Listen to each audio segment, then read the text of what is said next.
Grand risings, beautiful brothers and sisters out there in this world amongst the dead, but we walking as we are living, born again creations. That's right. Just wanted to show y'all something. First and foremost, I gotta give the Father the praise because He has caused me to triumph as always. To those who trust in Him shall never be ashamed, if you know what I mean. Come on, give me a shout. Hallelujah. Zion's favorite. Zion be like, give me a shout. Hallelujah. So, but anywho, I don't even want to get into the individual and what they've done. Y'all already know what it was. There's some things that happened that y'all weren't even aware of, but me and Ahaya has been walking, hand in hand through it all. He's still with me through it all, and I'm grateful. I extremely cannot complain. So, first and foremost, let Ahaya be magnified in Yeshua, which is His word, our Savior. And greetings and salutations to my brothers and sisters out there scattered worldwide of the Most High's true 12 tribes chosen out of Abraham, Isaac, and Jacob, rising up as the call has been set and is going forth. We're not afraid. So, yes, y'all got the truck back, okay, as of yesterday with some warfare. But, anywho, Ahaya be magnified, got the truck. We're still here in this place extended, and we'll be here until Father tells us to move. Not in a provoking of pride manner, but just as I told you so. Like, you mean, like, Ahai is my shepherd, and I most certainly will not want. He maketh me to lie down in green pastures, lead me beside them still waters, okay. Restores my whole wide soul, okay. Leads me in the paths of righteousness for His good old-fashioned name's sake, okay, if you know what I mean. All right. Yeah, though I'm walking through this valley of shadow of death, I'm not going to fear nobody's evil, for He's most certainly definitely with me. His rod and staff comforts me, okay. Preparing a table for me, the presence of my enemies, and anoints my head with oil. And oh yeah, that cup is definitely running over. And yeah, I'm just not pressed. I'm really not worried about nothing because goodness and mercies follow me all the days of my life, and I shall dwell in the house of Ahia forever and ever. So be it. So just wanted to show y'all something right here. Righteousness. Righteousness, Deuteronomy chapter 6:25 tells you that righteousness is keeping the commandments. So keeping the commandments makes you immortal. But the unrighteous, it says ungodly, but we do unrighteous. Okay. Unrighteous men with their works and words called it to them. They called what? Mortal immorality to themselves by their works. Okay. So they called by their works, they called immorality. No, being mortal to themselves. All right. When they thought it to have had their friend, right? So how they thought it was their friend? By walking hand in hand with the works of pleasure, sin, right? For that season. They thought that it was all good and dandy, right? Little did they know, they consumed it to naught and made a covenant with death, actually, because they are worthy to take part with it. That's what, if you're not immortal, you are certainly waiting upon death. Because, family, what we got to understand is that, I don't know if I can turn this camera around, but I got my whole bonnet on, my rollers and my robes, so we're going to keep this, you know what I'm saying? This is what we're going to do. We're going to keep this right here. So, right on the word. We don't need to be looking at my face no how. Okay, it ain't about me. Long story short, okay, what we got to understand is that sin actually brings forth first condemnation, all right? Because the spirit of us all come from the Father, all right? So then secondly, after condemnation, what comes then? Oh, it causes, first it's conviction, right? Yeah, conviction. Then it will bring you to condemnation as it lingers. Then it will bring forth sickness, okay? Because fear, torment, and all those kind of things are not of His spirit. It's not of His fruit. It's not of Him. Then after all that is done with you, it brings forth death, okay? So death, when it's done, what? The Father can't get no glory out of the dead. So what we got to understand is that we've got to overcome sin by walking in immorality through righteousness, which is His commandments, family. Not boasting of our works, but through his Spirit, by his power, okay, we are going to overcome. We then begin fulfilling the law, just as he did. Because see, how did Yahshua, our Savior, fulfill the law? He overcame hell, death, and the grave by being perfect, by doing that which the Father called him to do. So when we talk about Yahshua as the example, that was the Father just, putting himself in a son, okay, or putting himself in a veil to be an example. If I was to be his son, he said, if I was to come and die, if I was to walk in the very things I called you to walk, I can't tell you to do something that I didn't do myself. Okay? So he came down from his heavenly abode. He humbled himself. He subjected himself to the very cares and the things of this world as we do. So we can't say that Father don't know what we're going through. He don't understand, because he definitely did. He definitely does. He definitely is. Because why? He's going through. When we take him on, like he said, let me get my book. Okay, that was the Apocrypha. Let me get my because they didn't complete the word. They took this out of the word. So let me get that in John 15 for you all. Blessed be Yahweh, who always causes me to triumph. I think this would be John 14. That's why yesterday I was like, which one? Because it's actually both. See here?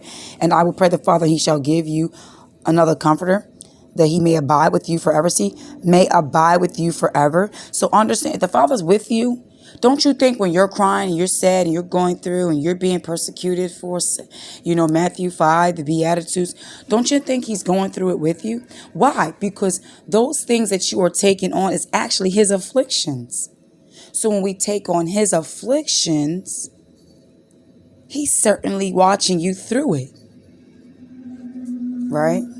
If you shall ask anything in my name, I will do it, which means ask for strength in that. But we don't ever want to be asked we don't want to ask Father to take us out of the affliction, because that's taking us out of our boot camp for the glory.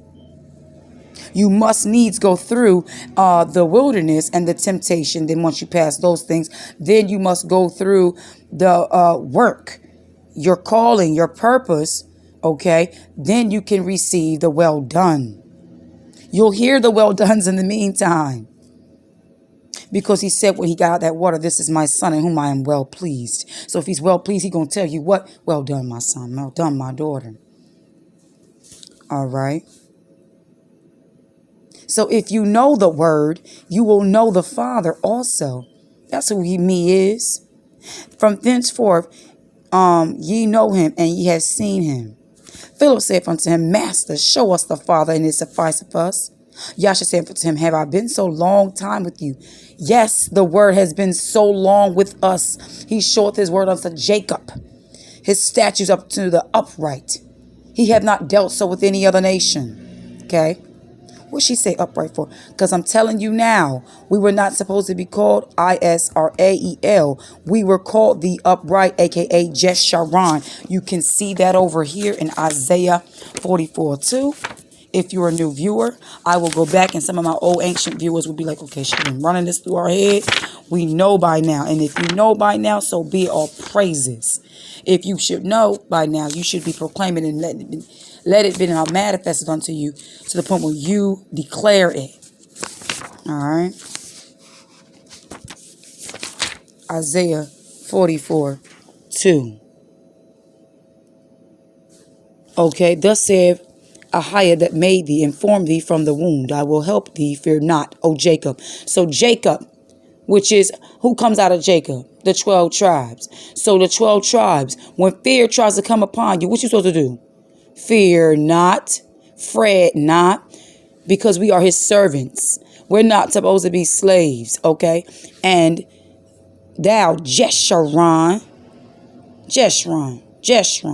whom I have chosen, which means the upright one. See, they'll try to tell you, and the Israeli ones or whatever, they'll try to tell you that this is a poetic word for Israel. No, it's not. It's not a poetic word. It ain't no. They always try to say this word has a no. This word is what he called us. Thou, Jeshurun. I don't understand when the Father calls you out like he did with Abram. He called him Abraham. Guess what? He took Jacob and called him Jeshurun, whom I have chosen. Who has he chosen? The upright. You're going to see that all in the Psalms. You're going to see that all in the Psalms. Check this out. Come on. They that are of a forward heart are abomination to a higher. So that all the nations are forward, but such as upright in their way is his delight. Guess what? The precept for that is he has delight in his people. His people. I got some more for you, yo. Watch this. He that walketh uprightly, walketh surely. Which means you ain't in no I think I'm assuming type time no more. But he that perverteth his ways shall be known. Which means, how are you going to pervert your ways? By your own sin, ignorant sin, going off, not doing your due diligence. Understand there is a violation of the ignorant sin, trespassing, which means you just doing things and you didn't know, calling yourself things that you didn't know. That's not what he called you. He called you Jeshurun. Y'all, I be so hyped when I see upright in this word. I'm telling you, I be so excited because it reminds me of the time that when he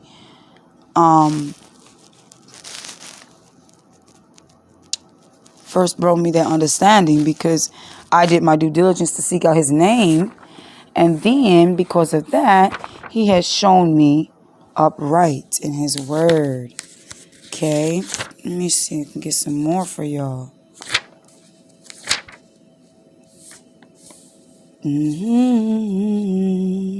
The spirit is willing, but the flesh is weak. David said, I will praise you with an uprightness of heart. See that? I put the Y because this is when I was back in the knowledge of there was no J's in Hebrew. But look, we don't rock with Hebrew. So it's J. That's the word. Okay, well, that's Jeshurun. Is what they would say the Hebrew word for upright. So you can just simply still say upright, okay? All right, so think about this. If they got a book in here titled Hebrews, oh, look how the Father had me open right to it. What should this book really be called? We were called the upright. Y'all think about that. He said, from the womb I knew you, which means he called you upright from the womb. That means there was nothing Jacob did that caused, and that's why they were fighting, because guess what? From the womb, Jacob was upright. But from the womb, Esau was what? Forward. Pervert in his ways. Okay. So David said, I will praise you with upright heart when I shall have learned thy righteous judgments. Ooh, which means I've learned from his righteous judgments, which I learned from why we were afflicted. I learned from why we were oppressed and downtrodden. I learned from that. Well, how could I learn? Because Deuteronomy 30 said, when I have come to the blessing and the curse and take to mind, be amongst the places where you have scattered us, and keep his commandments and come back and return. Well, think about it. Why would I play around with him? Right? Not saying that we haven't had, because flesh is weak. That flesh has not caused us sometimes to fall. How many people can say they got in that water and guess what? They slipped. They fell. They mad. In fact, they might have went back. All right? Back into what? Their temptations, because that's exactly what happens when you get out of the water. The enemy, the adversary, will test you according to your weaknesses. But guess what? Where we are weak, there he's made strong. So guess what? He plants the seeds of incorruption in the corruption. Like he told Peter after he denied him, hey, Peter, do you love me? He said, yeah. He said, okay, well, feed my sheep. Feed my sheep. Peter started feeling bad again. He said, Peter, do you love me? So in other words, he kept on reminding him of love, which means if you love him, you're going to keep his commandments. You're going to keep his word. This time, you're not going to deny. You're not going to be withery. You're going to be that rock where he was able to build upon, right? And he prays for us, because he's our mediator, that the gates of hell shall not prevail against us. John 15 again and 14, y'all. Let's go back.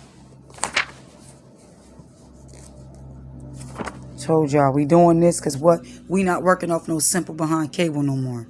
We cover the TV, which are veiled or black screens, when we're not operating with the little DVDs. I let my church have little DVDs, with wholesome things. So I'm not no weird person up in here. I don't care if you think that I am. I'm going opposite of the crowd. I walk opposite of the people. Alright? Check it out. So he said, if you love me, keep my commandments, and I will pray the Father, and he shall give you another comforter, that he may abide with you forever. The Father will abide with you, because let me tell you something. The mediator, which like Moses, was the mediator between the Father and the people. And when the people didn't want to hear the word, when they didn't want to receive the Father, guess what? Moses had to go on behalf. But they still didn't want to hear Moses. So this was, which is Yeshua, which is the greatest prophet of all prophets, okay? The prophet, the messenger, okay? He said, when I leave, I'm going to send the Father's Spirit, which is the comforter, okay? And the Father will abide with you forever. Why now? Because guess what? In the beginning, the Spirit hovered. It started with the Spirit. So he said, I'm taking you back to the very beginning of what it was supposed to be from the beginning. You weren't supposed to have no man, no king. You weren't supposed to be like these other nations. For there's none to comfort you, Zion. But who? The Father, right? Even the Spirit of truth, whom the world cannot receive. The world cannot receive the Father. Why? Because they've already received another spirit, which was deceit. They can't receive truth because they received deceit, and they're living according to it. What are they getting ready to do? They're getting ready to have Thanksgiving. Thanksgiving. Okay? All right. See, even the Spirit of truth, whom the world cannot receive, because it seeth him not. Seeth not, who is the him? It's talking about the Father. Why? If you come to this chapter and you still think that the Father is a spirit is a she, you have received the doctrine of devils. Because these other people, these other pagans, have dual, demi gods. They have the feminine ones and the masculine. For the Father is one. He stands alone. Neither knoweth him. Yet the world don't know the Father, but you know him. How? Now this is calling those things that be not as though it were. Because see, remember, they're asking him to show us the Father. So he's saying, you know the Father. Stop playing with me. Because all the words, this is all him. This is all he has spoken. Y'all think about this. We are reading that which is written, which was of, and which is to come. There ain't no surprises with the Father. All right. Okay, but you know him, for he dwells in you and shall be in you. I will not leave you comfortless.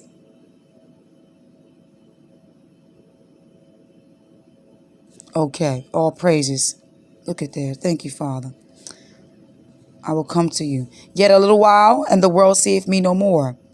So the world will not see. The world saw Yasha, which was the Father amongst us. He dwells with us. What they say, Emmanuel. Who they say? They say Emmanuel means God with us. Well, he's not God. Okay. It is I am that I am who dwells with us. I am the bread of life. I am your living water. That living water. I am the door. I am the good shepherd. Okay. It's I am. Okay. I will not leave you comfortless. I will come to you. Yet a little while, and the world seeth me no more. But you see me, because I live also. You shall live also. So listen, you want to know what's amazing, guys? You know how you can see him? When he's abiding in you, what sees? If he's spirit, then what will see him? Your spiritual eye will see him. Your natural eye is not pleasing to him, and neither is it pleasing of him. So your natural eye will not see him. But guess what? He can manifest in the natural. Did he not manifest in the natural for them? So in different ways, he manifests for us. I'll tell you a way example for me, y'all. When I was going to get the truck from the hospital, because he left us without a vehicle for some time and took the truck and was like, come get the truck, and knew there was really no way for me to get it. My mother took off. Well, guess what? I had only one incense that I was aware of. I had burnt my incense for the Sabbath. I had 2 incense I was aware of. And I burnt one in the rising, and I burnt one when we were all together, me and the children. And I said to Zeba, put it out, baby girl, because when I get my new vehicle, I want to burn that incense and thank him for that. Well, when I went to go, I thought I was going to be getting a new vehicle yesterday, and I wouldn't have to be worried about that truck no more. Well, through faith, it's sealed for me. They're holding it. And also, I got the truck from the hospital yesterday, so that for the meanwhile, I have some means of transportation for me and the children. So I got the truck, and it stunk. I'm not going to lie. It smelled like cigarettes, and it just stunk. Really was giving me a headache, make me want to throw up. So I said, Father, I got to light this incense. I wanted to clean it first, sanctify, but then light the incense. But I was like, I got to get this smell away from me.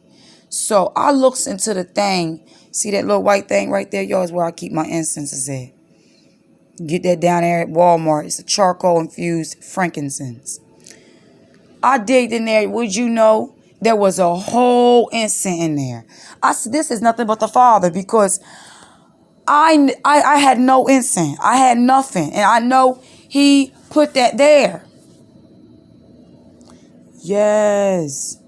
Mama's talking to me right now through text. So, I hope I ain't covering the microphone. So, check this out, y'all. He that hath my commandments and keeps them, he it is that loveth me. And he that loveth me shall be loved of my Father, and I will love him and will manifest myself to him. So this is the key for everyone to understand, even in the Gospels of John 14, that the word is not manifested to those who do not keep his commandments. They're relying off of what they were taught by their pastors, by their grandmom, grandpop, or whoever, by whomever. But understand, this is the key of the word being manifested to you.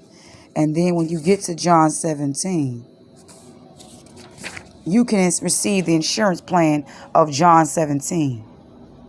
Kept the word. Manifested his name to you. People say, well, I gotta give it. Guess what?